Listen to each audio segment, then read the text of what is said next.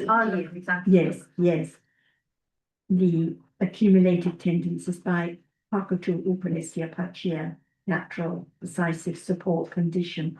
This is the condition by which the habits accumulate. Like if there is anger now, it leads to more anger. If there is panya now, it conditions more panya.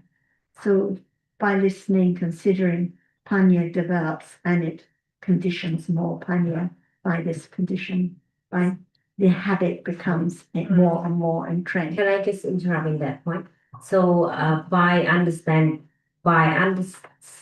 discussion, by studying each word of Dharma and discussion with a friend and considering about Dharma, Panya will arise by itself. When this was the level of understanding of the discussion, the level of understanding of how we study each word of Dharma. So Panya can arise. Won't by definition.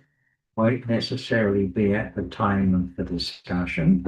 It can be later when one is, whenever it's full, depending on one's interest in what has been heard. Because if one hears, you've got to hear when we say discussing Dhamma, it's got to be true Dhamma that's being discussed.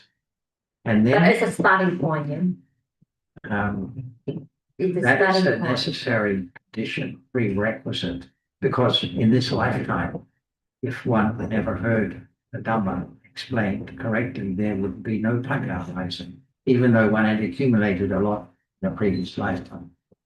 It can't actually arise. It stays asleep, latent in one's accumulated tendency until the Dhamma has been heard. But as for further development again,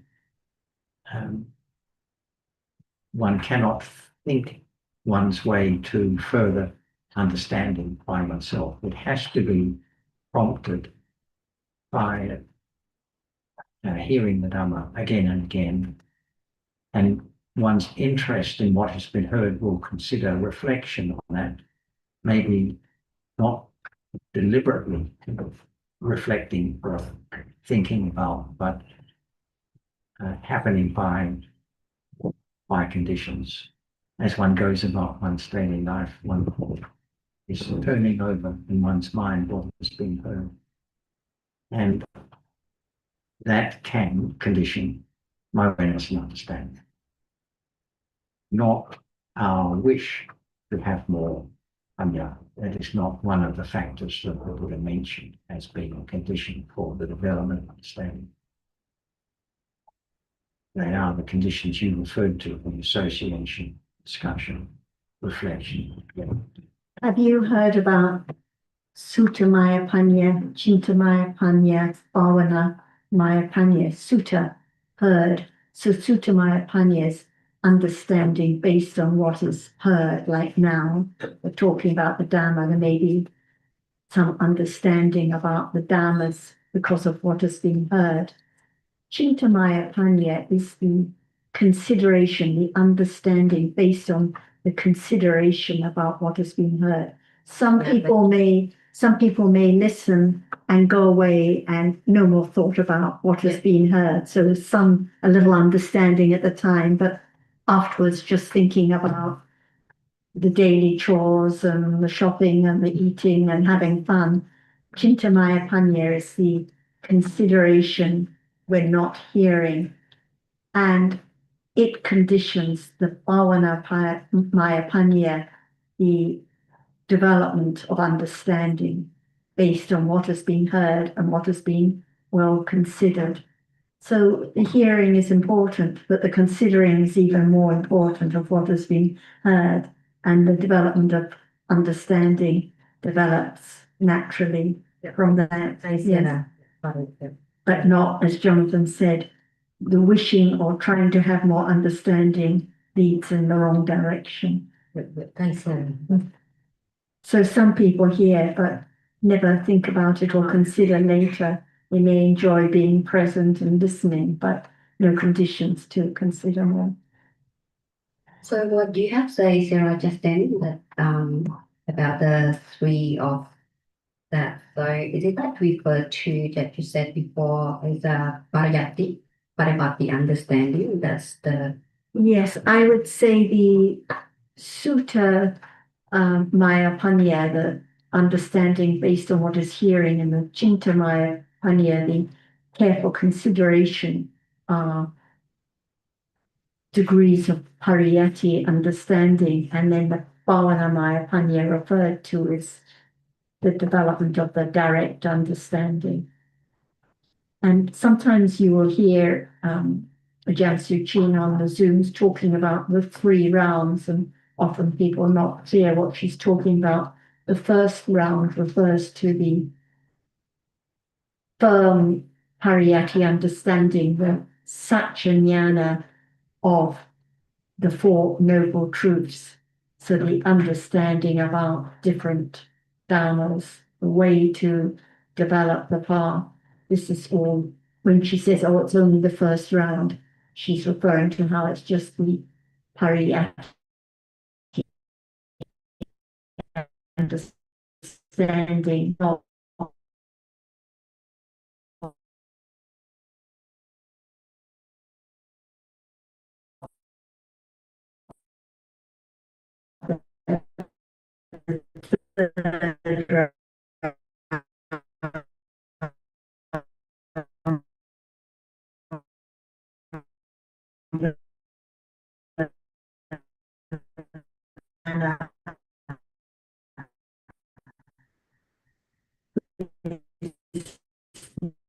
the oh no,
Yeah, I think we've got our connection back now. We lost the connection for a little.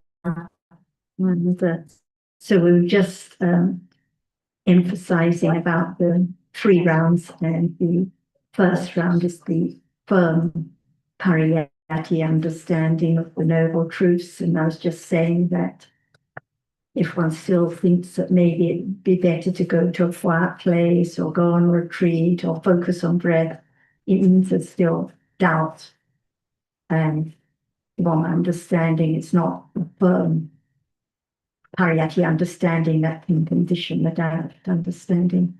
Go ahead, Rachel. Oh, okay. I went home last night thinking, why did Sarah keep saying understanding? It just occurred to me, please correct me if I didn't understand it right. So I wrote it down here, not understanding what causes suffering. Am I right? In thinking like that? Yes, not understanding. Ignorance means there's no understanding of what is real now, no understanding of even what is suffering. So what is suffering, Rachel? Yes, I believe it's coming from like we give meaning and identifying and attaching to what we should be doing. Is seeing now suffering? No. So there are 3 kinds of dukkha, which is usually translated as suffering. So everyone is familiar with the first kind of dukkha, Yeah. which refers to unpleasant feeling. Yeah. So bodily pain is dukkha. Yeah. Aversion, annoyance with unpleasant feeling is dukkha. Everyone knows about dukkha. Everyone would like to get rid of dukkha. Yeah. So it's referred to in.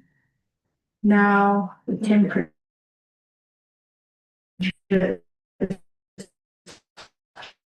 is right. It's clinging to the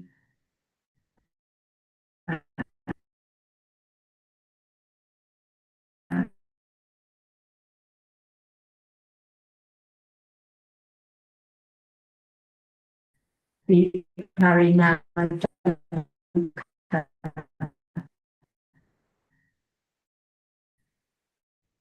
And the search for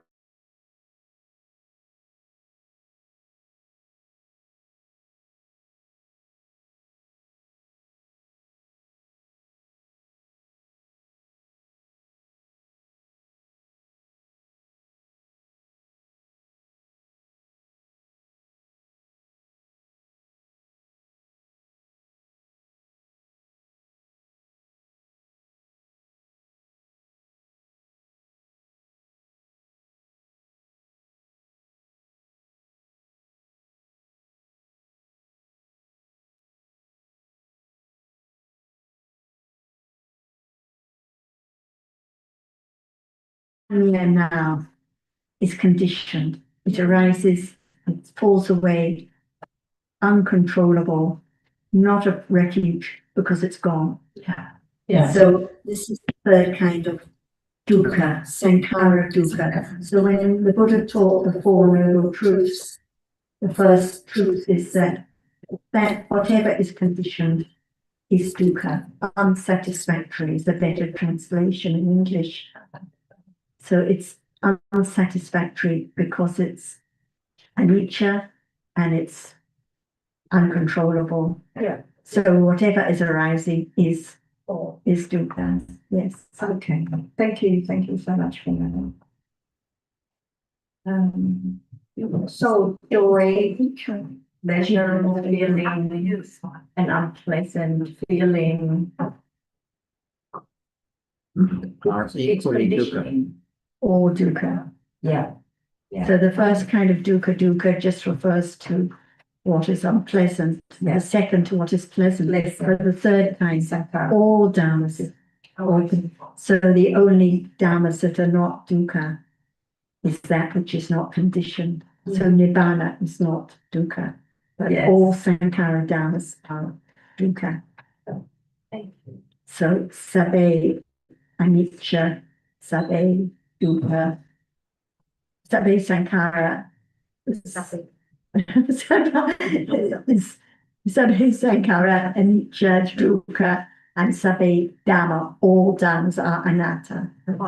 I don't know why I found the language so resonating with me. I don't know why. It just helps because we've heard all these words for so very long, like you say, but one has to consider, like, who would have considered seeing now as being dukkha or panya now as being dukkha? Does that make sense, Rich? What's gone? The pleasant feeling, so enjoyable, but it's gone, and then there's unhappy feeling, clinging to the taste, and it's gone, and then there's unpleasant feeling. So whatever arises is dukkha. Shall we pause for lunch? Unless there's anything else anyone wants to ask? No, she said it's not.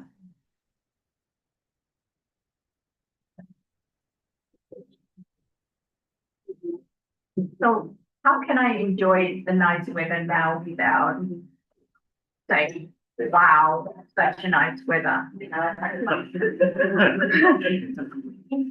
Because when the hot weather comes, I say, I miss yesterday, you know, the weather was great. Why should you not enjoy something that's pleasant? Because I will hold on to it. Is it possible not to enjoy if you taste that right? Is it possible not to like it? No, So if you thought that I shouldn't like something, something again. that's an idea of controlling things, a wrong idea of practice. That is wrong too. Yes. All about me again. I shouldn't, and oh, I must stop clinging.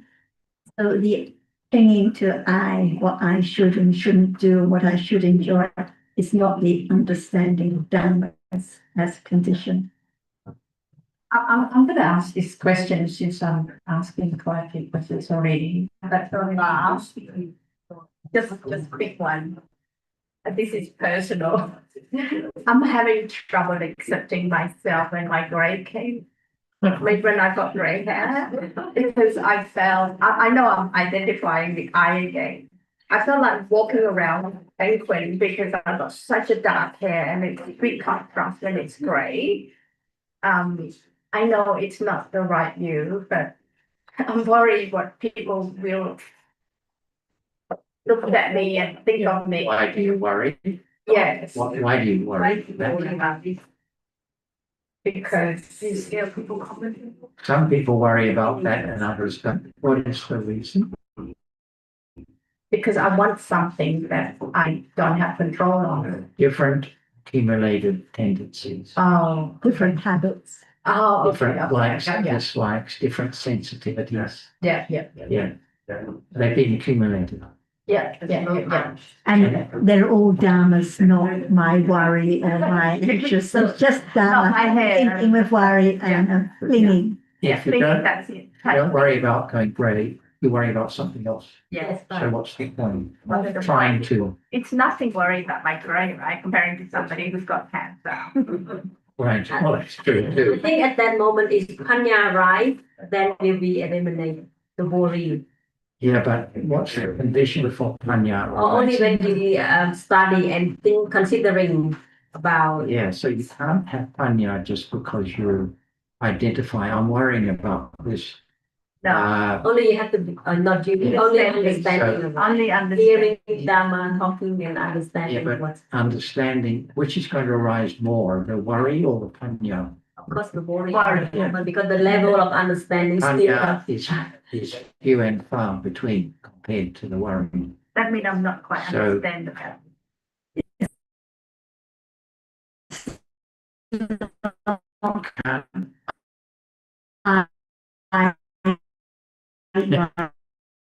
I understand. So developing kind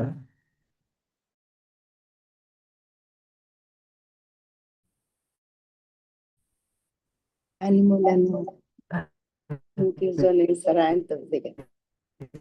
Thank you, everyone. what is the purpose?